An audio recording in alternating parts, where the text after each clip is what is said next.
We'll see. He should be in behind the number 60 kart of Freddie Spindlow, but I can see the number 43 of Oliver Denny, and then the number 92 of Rashan Chikarimbo.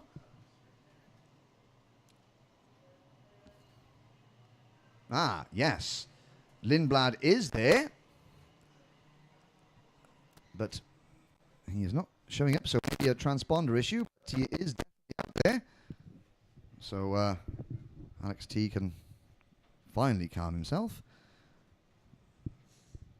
But it's Barnard, Slater, McIntyre, Dunn, Spindlow, Lindblad, Denny, Chikarimbo, Dodds, Barrow, Gray, Rowledge, Mace, Shaw, Aiden Neat, Harley Keeble, then Archie Kitching, Aston Miller, Jake Weston, Vinnie Phillips, Aaron Walker, Bradley Beavers, Luke Watts, Archie Brown, Koskan Irfan, Josh McLean, Harry Burgoyne Jr., Robbie Stapleford, Alfie Briggs, Charlie Walsh, and the rest. They come to the line. Lights are out. We're off and racing. Oh, and the two Fusion drivers, Slater in the 77 and Barnard, both dove for the inside, the middle of the track rather, and were inches apart. That could have been absolutely catastrophic. And they get back. Oh, and there's spin, there's crashing going on to the bridge. And there's 4, 5, 6 carts. There's one driver there, looked like a Mark Baines motorsport race suit with a NASA panel at a very unconventional looking angle. They're all, I think, getting back in okay. Up at the front, though, it is Barnard leading the number 44 of William McIntyre. Behind McIntyre is the 77 of Freddie Slater, who backed out of that side-by-side moment with his teammate going into turn one quite sensibly. Because Barnard is obviously the more experienced. And oh, yeah, there's the number 60 going through. So that is Freddie Spindlow, who started up at the top half a dozen. And there's no wonder there were carts scattering everywhere, because Spindlow was getting involved with something or other and having a moment in front of about 30 other drivers. But at the end of lap number one, it's Barnard, McIntyre and Slater. The three Fusion drivers now trying to push away. Under the bridge, Lindblad is up into 4th place, according to my screen, or maybe not. So we'll have to... The number 23 of Arvin Lindblad, his transponder may have an issue with it, so you will see the graphic on your screen showing that he's in 1st place when he blatantly isn't. So you will just have to believe your eyes that are focused on the pictures, not on the graphics for now, until that is resolved. But it's Barnard from McIntyre. Slater. Spindlow is getting a mechanical flag obviously for the NASA panel being all at sea. Will we see these three Fusion drivers now try to push away, work together? Well, certainly Barnard is getting assistance from McIntyre, with Slater next, and then in 4th place Alex Dunn. They go over the Litchfield Bridge. The 92 of Rashan Chikarimbo flashes through. There's the number 21, Archie Mace. Privateer driver. It's always good to say the leading privateer is Archie Mace in 12th place. Just behind the number 63 of Oliver Gray for Eclipse Motorsport. And Oliver Denny's Paul Munn Racing, number 43. And the Eclipse name being brought back by Mr. Marlowe. So with AIM Motorsport no longer among the cadet number. It's good to see that Eclipse there moving back into position to potentially challenge the Fusion dominance. And I have to say that AIM and Fusion, the battle between those two teams for the last 3-4 seasons was absolutely exhilarating to watch. Sometimes it was fantastic, and sometimes it was less than fantastic, I have to say. Just very, very competitive racing. And Fusion have the top 3 places in this particular race. Then it is, in Fourth place, looking to the inside, the Primo Racing number 11 of Alex Dunn, the driver from Colin McGuy, I think his name is. And that's Dunn making another move to move into second position. And up the inside behind Dunn, that was Arvin Lindblad, the ORM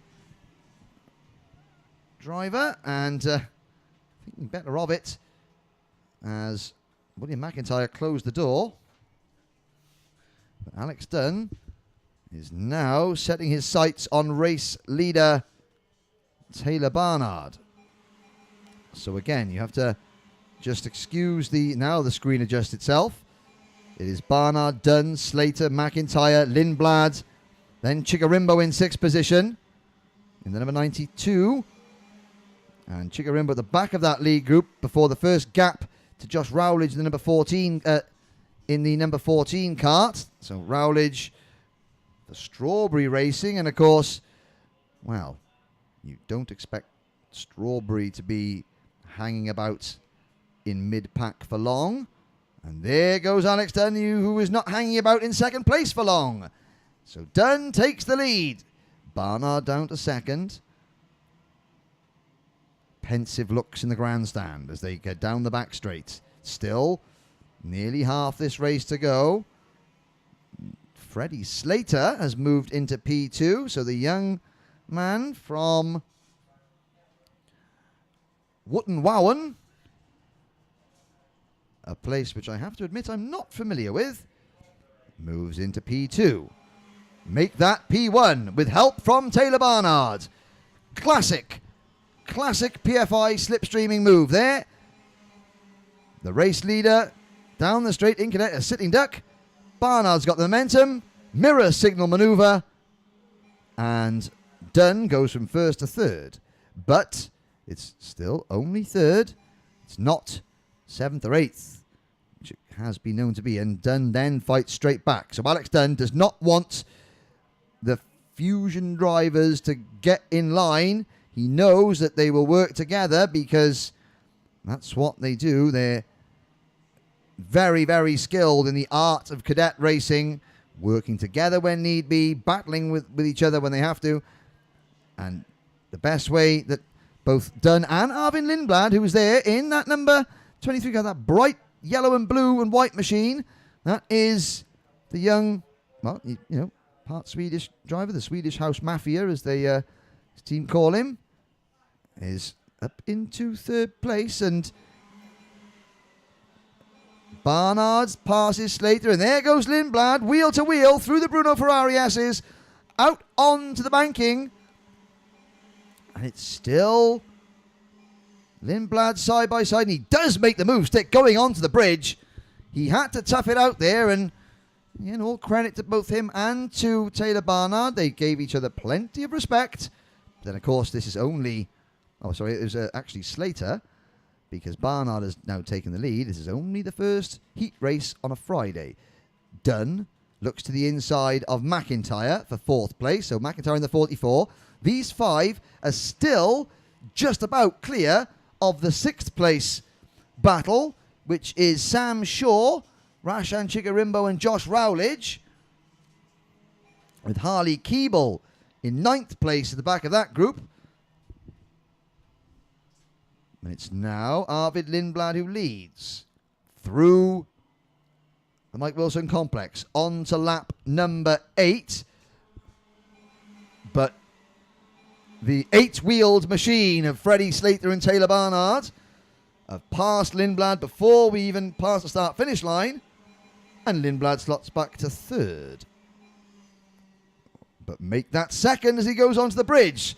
Well, this is certainly a lively warm-up as Archie Mace sets a new fastest lap, and Mace finds himself still in 13th, but with an awful lot of momentum as the leaders come around the first hairpin, and these front five now led by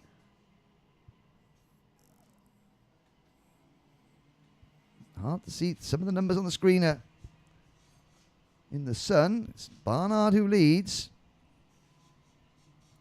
from Lindblad into the Bobby Game corner. Now around the Mike Wilson complex. Now, one in my ear shot.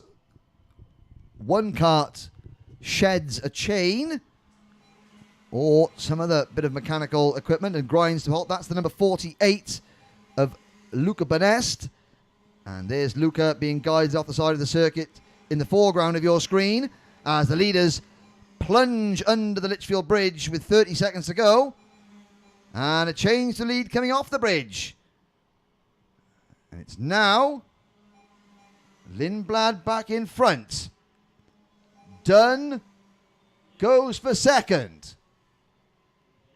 Barnard down to third. Slater and McIntyre squabble over fourth. And here come the cavalry. And up the inside goes the number 16. And that's Sam Shaw taking advantage.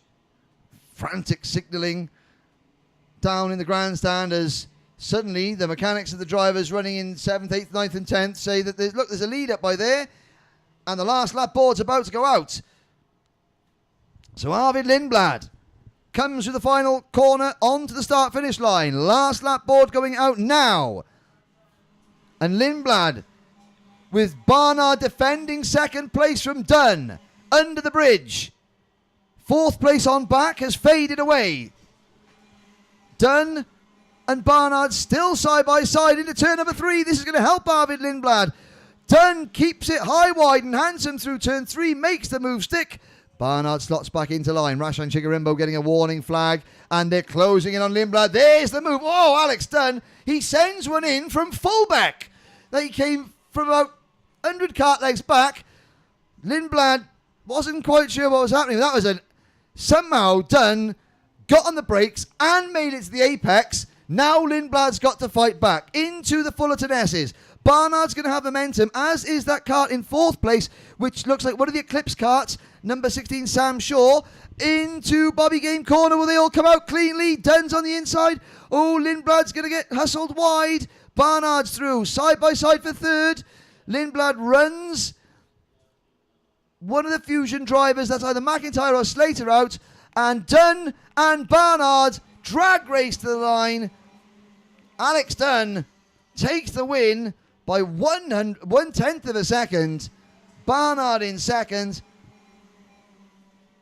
We'll wait for the timing screen to adjust itself. It's Dunn and Barnard. Lindblad came third. 2/10 of a second separating the top 3. Sam Shaw, great last couple of laps for Sam. He finishes fourth, followed by Freddie Slater and Josh Rowledge rounding out the top 6. William McIntyre slipped back to 7th. Harley Keeble was 8th. 9th for Oliver Gray. Rashan Chigarimbo rounding out the top 10. Then Irfan 11th. Mace 12th. Oliver Denny 13th. And the top 15 rounded out by Luke Watts and Aidan Neat. That was an extremely competitive opening Cadet Army race with no quarter asked and very little given. Look at that. The top 13 finishers separated by less than 3 seconds. And it's only going to get closer as we look ahead to the last 3 races of this morning's program. I say this morning, we're gone 1:30. There will be a break after race number 9, and we're looking ahead to race number 7, which is X30 Mini. And then we'll have Minimax and Senior OK